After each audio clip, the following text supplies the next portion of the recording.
আমরা কথা বলবো আমাদের প্রতিনিধি সমীরণ পাল রয়েছেন এই মুহূর্তে সরাসরি। সমীরণ, ঠিক কোন অংশটায় প্রথম ডুবুরি নেমেছিলেন এবং দ্বিতীয় ডুবুরি ঠিক কোন অংশটায় নামতে চলেছেন? খোঁজাখুঁজি কিভাবে চলছে একবার দেখাও।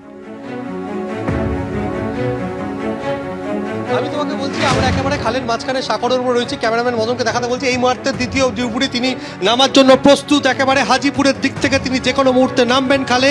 অর্থাৎ প্রথম দফায় যে ডুবুরি তল্লাশি চালিয়েছেন তিনি এখন চলে গেছেন, দ্বিতীয় ডুবুরি নেমেছেন খালের ঠিক অপর প্রান্তে। তোমাকে যে প্রান্তের ছবি মদন দেখাচ্ছে ঠিক ঠিক উল্টো প্রান্তে এই মুহূর্তে যে দ্বিতীয় ডুবুরি প্রশিক্ষিত ডুবুরি তিনি নামছেন। অর্থাৎ প্রতিকূল পরিস্থিতিতে প্রথম ডুবুরি প্রায় 1 ঘন্টা তল্লাশি চালিয়েছেন। তারপরে দ্বিতীয়ার্ধে আমরা এসছি উদ্ধার কার্যের দ্বিতীয়ার্ধে, সেখানে দেখতে পাচ্ছি যে একেবারে কচুরিপানা এবং সমস্ত আগাছা ভর্তি যে খালের অংশ যেখানে প্রথমে নামানো হয়েছিল। মদনকে একবার ছবিটা দেখাতে বলবো।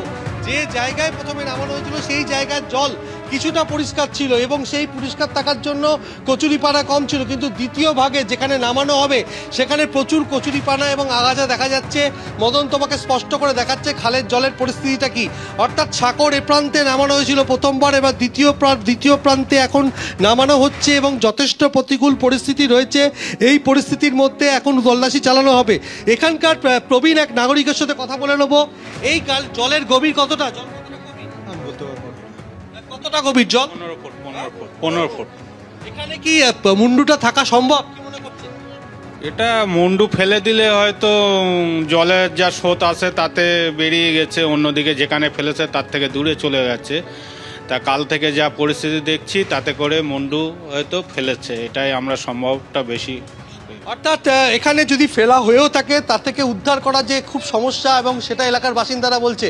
এবং মদনকে ছবিটা দেখাতে বলবো যে দ্বিতীয় প্রশিক্ষিত ডুবুরিকে নামানো হবে এবং পুলিশের পক্ষ থেকে হন্যে হয়ে খোঁজা হচ্ছে যে দেহটি কার এবং দেহটি কার। কেননা দেহটি কার সেই কারণে দত্তপুকুর থানার পক্ষ থেকে আশপাশের থানা এলাকায় কারা কারা এর মধ্যে নিখোঁজ হয়েছিল তাদের সম্পর্কে তথ্য প্রমাণ যেমন জোগাড় করা হচ্ছে, তার পাশাপাশি পুলিশের ওয়েবসাইটে দেয়া হয়েছে এই অর্ধনগ্ন দেহটি, যে ক্ষতবিক্ষত দেহটি গতকাল উদ্ধার হয়েছে ক্ষেতের আল থেকে।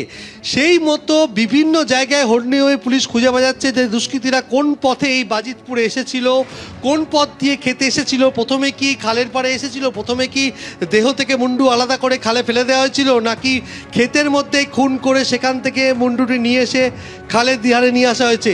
এই সমস্ত উত্তর যখন খোঁজা হচ্ছে তার থেকে সব থেকে গুরুত্বপূর্ণ হচ্ছে মাথার খোঁজ চালানো হচ্ছে। কেননা মাথাটা উদ্ধার করা সম্ভব হলে ধরটা সম্পর্কে অর্থাৎ দেহটি কার সেটি জানা যাবে। কেননা দেহটিকে যেভাবে তথ্য প্রমাণ লেপাটের চেষ্টা করা হয়েছে, যেভাবে হাতের একটা অংশ পুড়িয়ে ফেলা হয়েছে, পায়ের একটা অংশ পুড়িয়ে ফেলা হয়েছে, অর্থাৎ কোনোভাবে তাতে দেহটি যাতে শনাক্ত করতে না পারা যায় পরিকল্পিতভাবেই খুন করা হয়েছিল এবং পেশাদার খুনিদের হাত থাকতে পারে বলে তদন্তকারীরা মনে করছেন।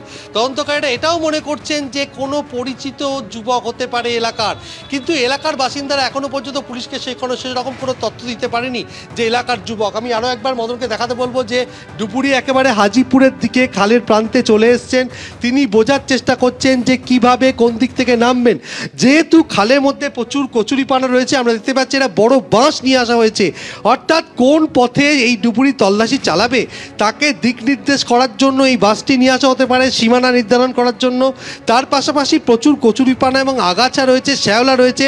প্রথম ডুবুরি যিনি একেবারে উদ্ধার কার্য শেষে আমাদের যেটা জানিয়েছেন যে কতটা প্রতিকূল পরিস্থিতির মধ্যে তাকে কাজ করতে হয়েছে, সেক্ষেত্রে দ্বিতীয়ার্ধে যখন উদ্ধার কার্য শুরু হবে যাতে সেই উদ্ধার কার্য করতে গিয়ে কোনো রকম সমস্যা না হয় সেই দিকে নজর রাখছে। তুমি দেখতে পাচ্ছ বাঁশ নিয়ে আসা হয়েছে, বাঁশ দিয়ে মদনকে দেখাতে বলবো জলের সীমানা নির্ধারণের একটা প্রক্রিয়া চলছে। আমি বোঝার চেষ্টা করব ঘটনাস্থল যেখানে উদ্ধার কার্য শুরু হবে সেখানে গিয়ে যে একটা বাঁশ তুমি দেখতে পাচ্ছ ঠিক আড়াআড়িভাবে সেই বাঁশটিকে জলের মাঝখানে নিয়ে যাওয়া হচ্ছে এবং কথা বলবো বাঁশটিকে কেন নিয়ে আসা হচ্ছে? পানাগুলো একটু পরিষ্কার করার জন্য, যাতে নামতে সুবিধা হয়। পানা পরিষ্কার করে এলাকা পরিষ্কার করার চেষ্টা চলছে। কেননা তোমাকে ছবিটা দেখাচ্ছে বাঁশ দিয়ে পানা সরানোর প্রক্রিয়া চলছে। কেননা আগের অংশে যেখানে উদ্ধার কার্য চালানো হয়েছিল সেখানে পানার পরিমাণ কম ছিল, কিন্তু এখানে প্রচুর পানা রয়েছে, সেখানে সেই বাঁশ দিয়ে পানাগুলোকে সরিয়ে দেওয়া হচ্ছে। যিনি উদ্ধার সরাচ্ছেন তার সাথে কথা বলবো। কি করছেন আপনারা? পানা সরাচ্ছি, পানা। অর্থাৎ পানাটা সরানোর কাজ চালানো হচ্ছে এবং এই মুহূর্তে যে উদ্ধার কার্য করা হচ্ছে অর্থাৎ দ্বিতীয় অর্ধে ডুবুরি যাকে প্রস্তুত করা হয়েছে তিনি এখানে নামবেন। এখানে পানা রয়েছে তাতে পানার মধ্যে কাজ করতে অসুবিধা না হয় সেদিকে নজর রাখা হচ্ছে। আপনাকে এখানে নামানো হবে, পানার মধ্যে কি অসুবিধা হবে কাজ করতে? না, যথাসাধ্য আমি চেষ্টা করব। পানা থাকলে কি ডুব দিতে সমস্যা কি ধরনের? একটু সমস্যা হতে পারে, নাকে টাকে আটকে যেতে পারে ভালভে, এটাই। অর্থাৎ যিনি ডুবুরি নামবেন তিনি স্পষ্ট জানিয়ে দিচ্ছেন যে পানা থাকার জন্য সেক্ষেত্রে সমস্যা হতে পারে, আর এই সমস্যার জন্যই এই মুহূর্তের মদন ছবিটা দেখাচ্ছে যে বাস দিয়ে পানা সরানো হচ্ছে। পুরো পানা সরিয়ে তারপরে এখানে ডুবুরিকে নামানো হবে। অর্থাৎ দ্বিতীয়ার্ধে উদ্ধার কার্য যেটা শুরু হয়েছে সেই উদ্ধার কার্যের প্রক্রিয়া চালু হচ্ছে এবং সেই উদ্ধার কার্য প্রক্রিয়া করতে গিয়ে যাতে পানা পরিষ্কার করা যায় সেদিকে নজর রাখা হচ্ছে এবং ডিজাস্টার ম্যানেজমেন্ট গ্রুপের কর্মীরা সেই দিকে তৎপর, কেননা দ্বিতীয় দফায় উদ্ধার কার্য করার জন্য একেবারে প্রস্তুত, কিন্তু যেখানে বাধা হয়ে দাঁড়াচ্ছে পানা, সেই পানা সরানোর কাজ চলছে। সমীরণ, ধন্যবাদ।